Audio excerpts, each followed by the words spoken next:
Kato was chasing a thief when his brother's pain began. It started as a tingle on his own skin, a flicker of heat on his left arm.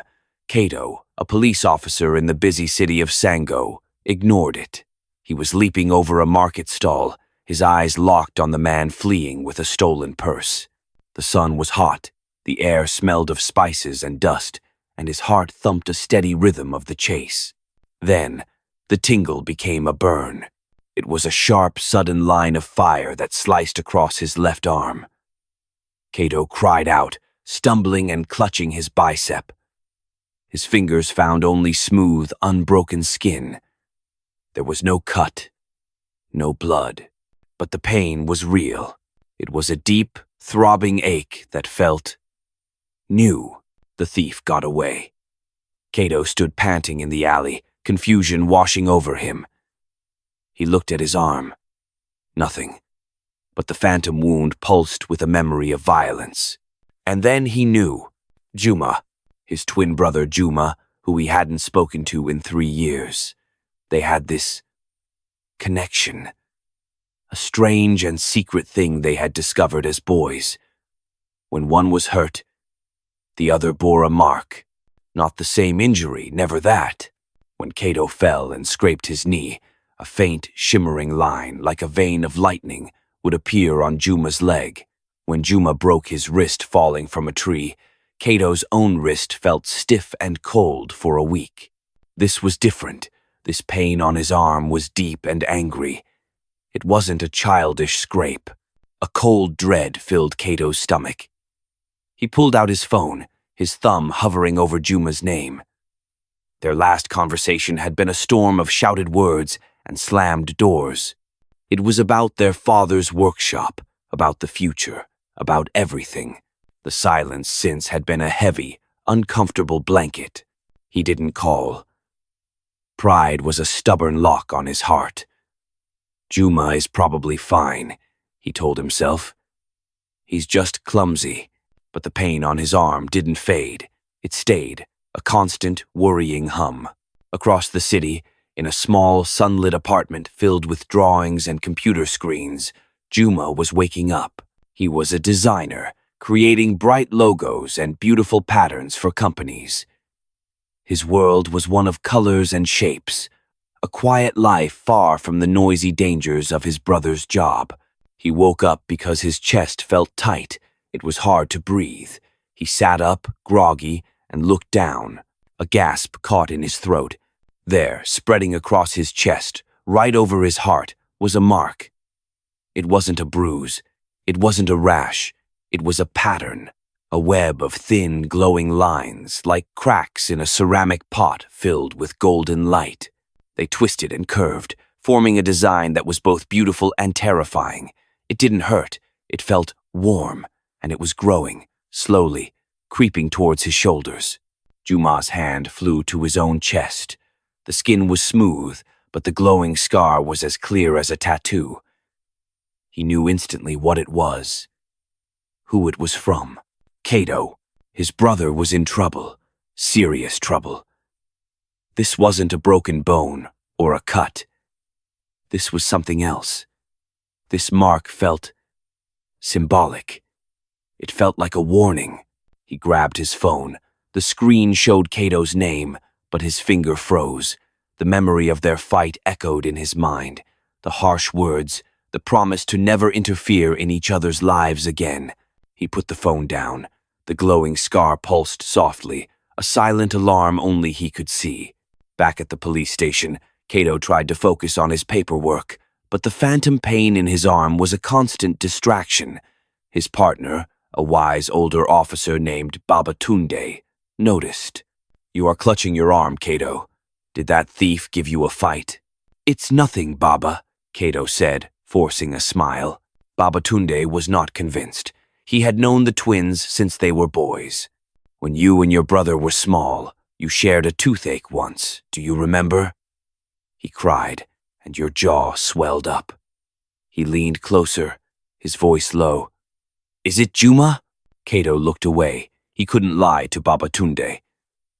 "My arm hurts, but there is no mark. And I think I think something is wrong with him. The connection you two have is a gift from our ancestors, Babatunde said softly. Do not ignore it.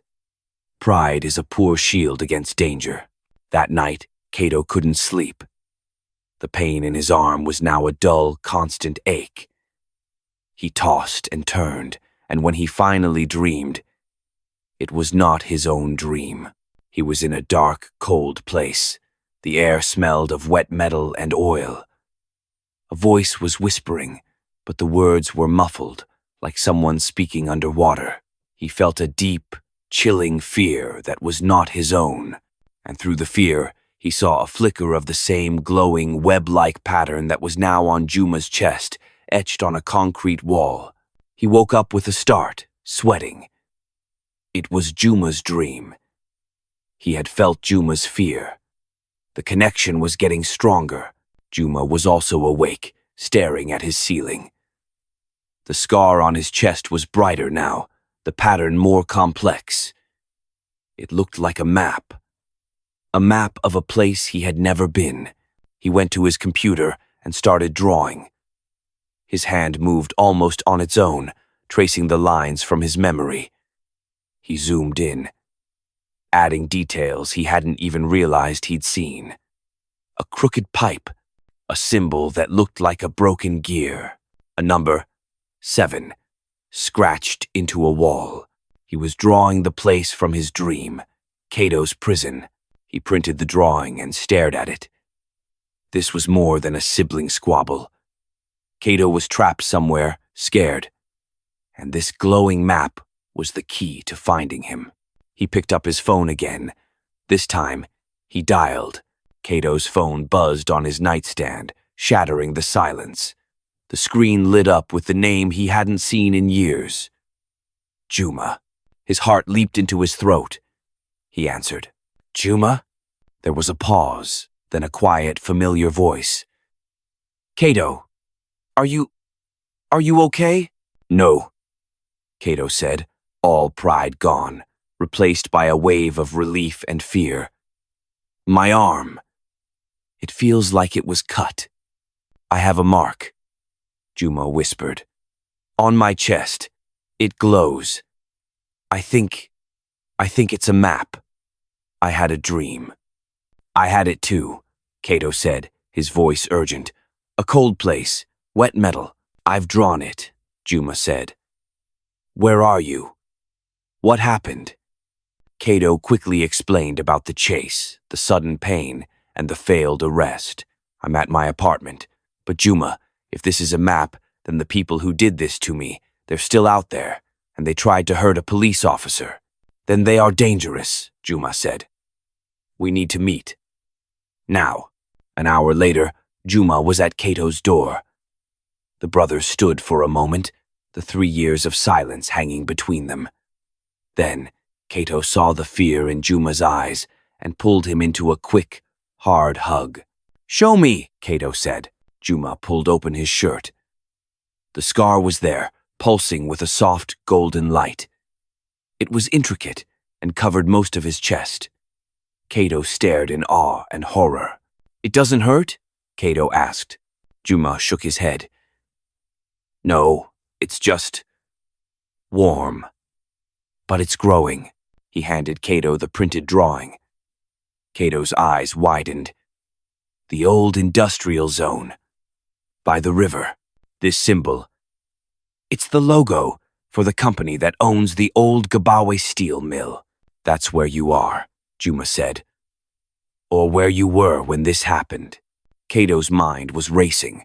The thief he was chasing hadn't just stolen a purse. He had led Kato on a path, right past that old mill. The cut on his arm wasn't random. It was a message. And Juma's scar was the decoder.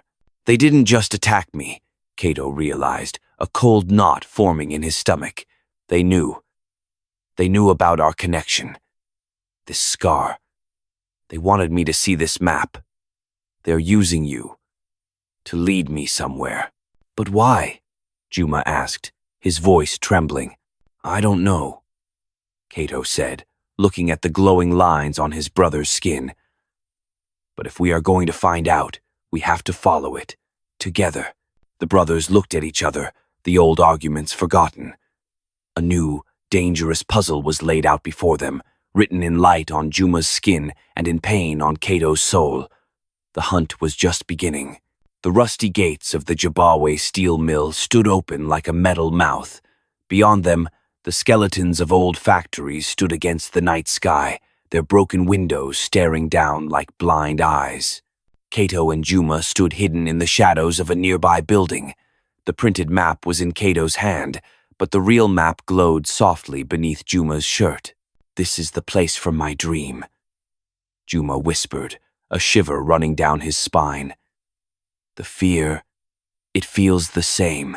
"Stay close to me," Kato said, his voice low and steady. He had his police torch and a sturdy stick. He wished he had his gun, but he was off duty. This was not an official visit. They slipped through the gates and into the complex. The place was a maze of towering, rusted machinery and warehouses with crumbling walls. The air was thick, with the smell of old oil and decay. Kato held up the map, using his torch to see.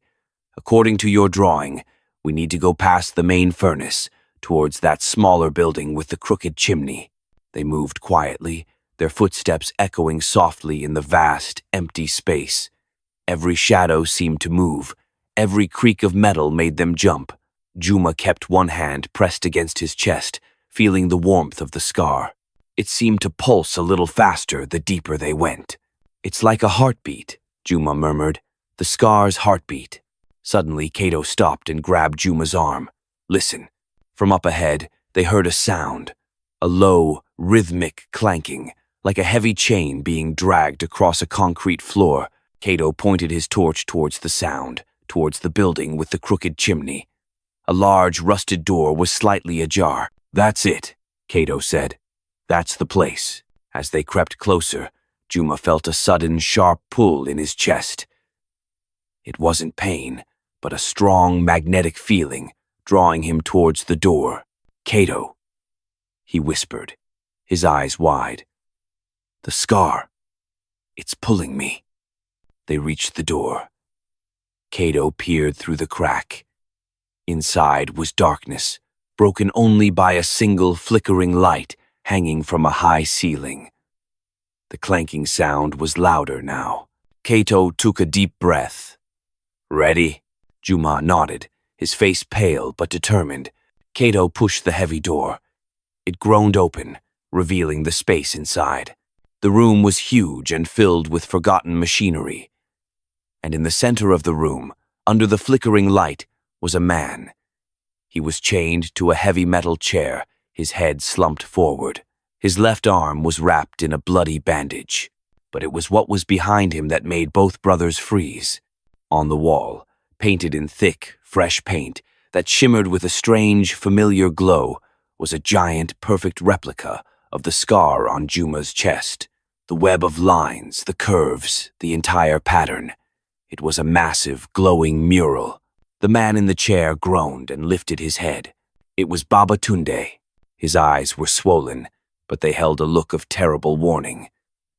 "I told you not to ignore the ancestors' gift, Kato," he croaked.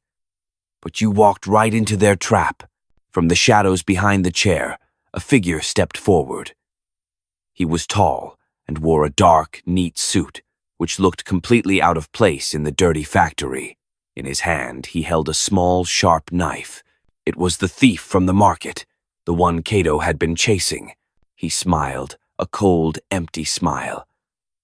"Officer Kato, and the brother, Juma, the artist. Perfect. You received our invitation." He gestured to the glowing mural on the wall. "We needed a key, a very specific key that cannot be copied by machines or drawn by memory. It must be felt. It must be born from pain and given form by the subconscious. Your unique connection provided the perfect tool." He took a step closer, his eyes fixed on Juma's chest. "The map is not complete," the man said softly. "The final lines are missing, and they are on you." The man in the suit took another step, the knife catching the flickering light. "My name is Deji. We have been watching you for a long time, twins. Your bond is remarkable." Kato moved in front of Juma, his body a shield. "What do you want?" "The final piece of the code," Deji said, his gaze locked on Juma's chest. "The scar you carry is a living key. It was activated by the specific frequency of the pain I caused your brother, but it is not finished.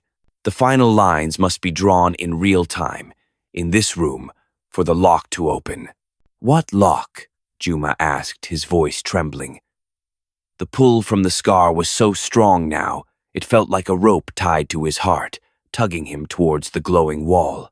"Something very valuable was hidden here by the men who built this place," Deji explained.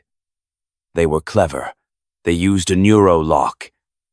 It doesn't read fingerprints or passwords. It reads intention and subconscious pattern recognition. It needed a key that was both a precise mathematical design and a living, feeling thing. Your scar is that key." Babatunde struggled against his chains. "Don't do it, boys. They are thieves. They want what is inside." Deji laughed. "We are all thieves in our own way, old man. We are just stealing back what was taken from this land long ago." He looked back at Juma. "The lock needs a surge of emotional energy to accept the final sequence. Fear, panic, the kind of energy that only comes when you see someone you love in danger." He nodded to the shadows. Two more large men emerged, grabbing Kato and pinning his arms behind his back. "Let him go!" Juma shouted. "The final lines will appear on your skin when your brother feels a new, specific pain," Deji said calmly, walking towards Kato. He raised the knife. "The pattern on the wall is missing 3 central nodes. The pain will complete the circuit on your skin, and you will stand before the wall. The lock will scan you, and the door will open." "No!" Juma yelled, lurching forward, but one of the men held him back. Deji pressed the tip of the knife against Kato's right shoulder. Kato gritted his teeth, trying not to cry out. "Wait," Juma pleaded. "There has to be another way." "This is the only way," Deji said.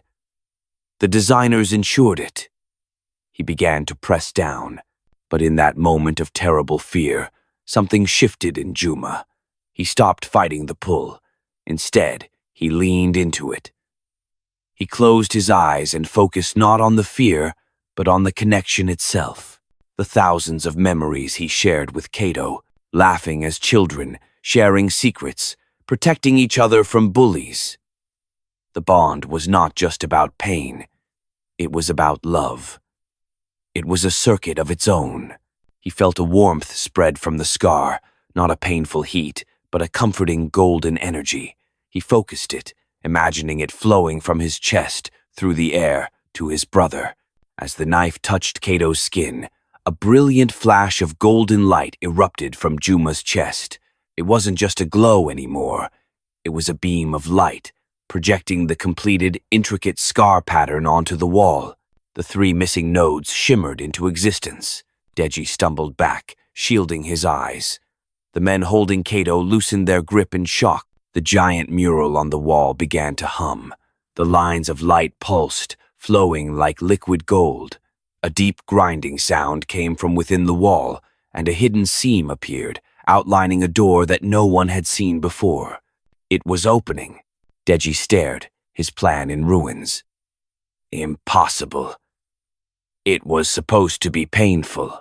Juma stood tall, his chest still radiating a soft, protective light. "You were wrong," he said, his voice strong. "Our connection is stronger than pain." The hidden door slid open, revealing not a room of treasure, but a steep, dark staircase leading down into the earth. A cool, ancient smell drifted out. Deji and his men, forgetting the twins for a moment, stared greedily at the opening. Kato broke free from the stunned men and rushed to Juma's side. "Are you okay?" Juma nodded, breathing heavily. The light from his scar was fading.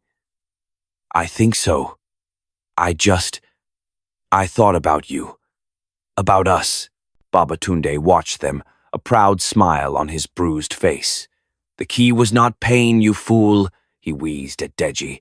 "The key was the strength of their bond." Deji ignored him, his eyes fixed on the staircase. He gestured to his men. "Get the lights, we're going down." He turned back to the twins, his expression now one of cold calculation. "You two are coming with us. If there are more locks down there, I still need my living key." One of the men produced powerful torches, and Deji forced Kato and Juma to the front of the group. "You first. Any tricks, and the old man pays the price." They started down the narrow staircase, the air growing colder with each step. The walls were no longer rusted metal, but carved stone, ancient and smooth. The stairs spiraled deep underground, far deeper than the factory's foundations. After what felt like an eternity, the staircase ended. They stepped out into a vast, circular chamber. The air was still and carried a faint, sweet smell of old wood and herbs. Deji's men shone their torches around. The chamber was not filled with gold or jewels. In the center stood a simple, ancient wooden stool, intricately carved. Arranged on shelves carved into the rock walls were hundreds of small, dark clay pots, each sealed with wax. And on the walls were paintings, faded with time, showing scenes of village life, kings and queens, and great historical events. On the floor in front of the stool was a single large metal box. Deji strode forward, his eyes gleaming. He pushed past the stool and went straight for the box. "This is it. The lost treasury of the Oba of Sango." "Ire." He tried to pry it open, but it was locked. He turned, his eyes wild. "Juma, open it." Juma shook his head. "My scar is gone." It was true. The glowing pattern had completely faded from his chest, leaving only smooth skin. The job was done.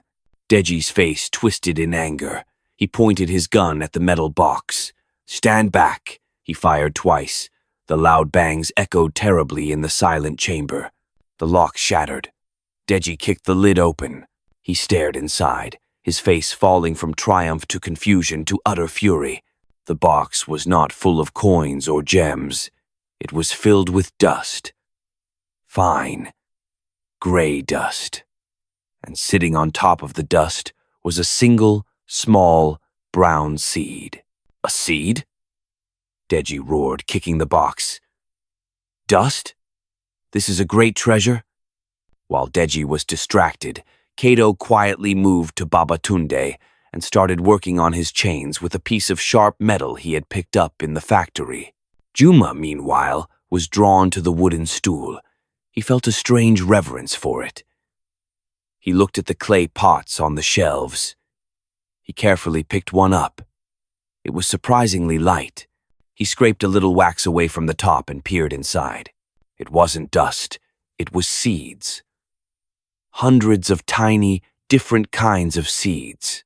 He looked at the paintings on the wall more closely. They weren't just pictures of kings. They were pictures of farmers planting, of rains falling on fields, of great harvests. One painting showed a king solemnly placing a single seed into a child's hand. "This isn't a treasury of gold," Juma whispered, the realization dawning on him. "This is a seed bank, a library of life. This," he pointed to the dust in the metal box, "is probably the flour from the last harvest of a grain that no longer exists. And this," he held up the single seed from the box, "is the last one, the very last one." Deji stared at him in disgust. "Seeds? We risked everything for farming?" He laughed, a harsh, broken sound. "It's worthless. It's priceless." Juma shot back, clutching the seed protectively. "This is the real treasure. This is our history, our food, our future." In his rage, Deji pointed his gun at the clay pot in Juma's hands. "Then you can die with your future!" A shot rang out, but it wasn't Deji's gun. Babatunde, now free, stood with Kato's police torch held like a club. He had struck one of Deji's men, who was now on the ground. The shot had gone wild, hitting the ceiling and showering them with stone chips. "Run, Juma!" Kato yelled, tackling the other henchman. In the confusion, Deji lunged for Juma, not for the seed, but for the whole clay pot. He snatched it and sprinted for the staircase. "Stop him," Babatunde shouted. "He doesn't understand what he's stealing." Juma, holding the single precious seed, and Kato, helping Babatunde, gave chase. They scrambled up the dark spiral staircase, the sound of Deji's frantic footsteps echoing above them. They burst back out into the factory room. Dawn was breaking, sending weak fingers of light through the broken windows. Deji was almost at the main door, the clay pot clutched to his chest. "He can't get away with that," Juma cried. Kato sprinted after him, his officer's instincts taking over. But Deji was fast and desperate. Just as Deji reached the open factory gates, a figure stepped out of the morning mist, blocking his path. It was an old woman, her back bent, leaning on a walking stick. She wore simple village clothes. "Stop, thief," she said, her voice surprisingly strong and clear. Deji tried to shove past her, but she moved her stick with impossible speed, hooking it around his ankle. He tripped, crying out as he fell. The clay pot flew from his hands, spinning through the air. Time seemed to slow down. Juma watched in horror as the pot arced towards the concrete floor, about to shatter into 1,000 pieces, scattering the last remnants of a lost food source into the dirty wind. The old woman's eyes met Juma's, and they held a deep, ancient knowing. She did not move to catch the pot. It was as if she was waiting. Juma didn't think. He just moved. He dove forward, his hands stretching out. His fingers brushed against the cold, smooth clay. He curled his body around it, turning his back to the ground, just as he hit the concrete with a painful thud. He lay there, winded, but he could feel the pot, safe and whole, cradled against his stomach. Deji scrambled to his feet, but he was too late. Kato was on him, grabbing his arms and pinning them behind his back. Babatunde, breathing heavily, stood over them, his face grim. "It is over, Deji." The old woman walked slowly towards Juma. She knelt beside him, her movements graceful despite her age. Her eyes, deep and wise, looked at the pot in his hands, then at his chest, where the scar had been. "You carried the key," she said softly, "and you understood the treasure. The earth thanks you." "Who are you?" Juma asked, sitting up. "I am the keeper. My family has watched over this place for generations, waiting for the day the lock would be opened by the right hands." She helped him to his feet. "The men who built this were not thieves. They were visionaries. They saw a future where our land would forget the old ways, the old seeds that could survive drought and poor soil. They gathered them here, the legacy of 1,000 harvests, and sealed them away with a lock that only a true, selfless bond could open, a bond stronger than greed." She took the clay pot from Juma and held it reverently. Then she looked at Deji, who was now defeated and slumped in Kato's grip. "You sought gold," she said to him, "but you found life. This," she gestured to the pot, "is worth more than any mountain of gold. It is the future of our children's children." She turned and walked back towards the hidden chamber. "Come. The work is not finished." They followed her, Kato bringing a now resigned Deji with them. Back in the underground chamber, the keeper placed the clay pot back on its shelf, with the care of a mother tucking in a child. "The lock is open now," she said. "The seeds must be taken to the light. They must be planted so they can multiply once more. This is your task now." "Our task?" Kato asked. "The bond that opened the door must be the one to guard the future," she said, looking from Kato to Juma. "You are the new keepers." Juma looked at his brother. Kato gave a small, determined nod. The fight was gone from between them, replaced by a new purpose. "What about him?" Kato asked, pointing to Deji. The keeper looked at Deji. "He will be dealt with by the law, but perhaps he can also be healed by the earth. He will help us prepare the fields. Even a poisoned tree can bear fruit if grafted with a healthy branch." Weeks later, the sun was warm and bright over a large, fertile field on the outskirts of the city. The rusty factory was now far behind them. Kato, his police uniform swapped for simple work clothes, was carefully digging small holes in the rich, dark soil. Juma followed behind him, taking the precious seeds from a new basket woven by village elders and placing one in each hole. Their movements were in sync, a quiet understanding passing between them without words. Baba Tunde sat under a nearby tree, giving advice and drinking cool water, and Deji, under the watchful eye of a village elder, was hauling water from a well to irrigate the new fields. The anger in his eyes had softened, replaced by the simple, tired focus of physical work. Juma paused, holding a small, wrinkled seed between his fingers. He looked out at the field, imagining the green shoots that would soon push through the earth, reaching for the Sunday. "It's better than catching thieves, isn't it?" he said to Kato.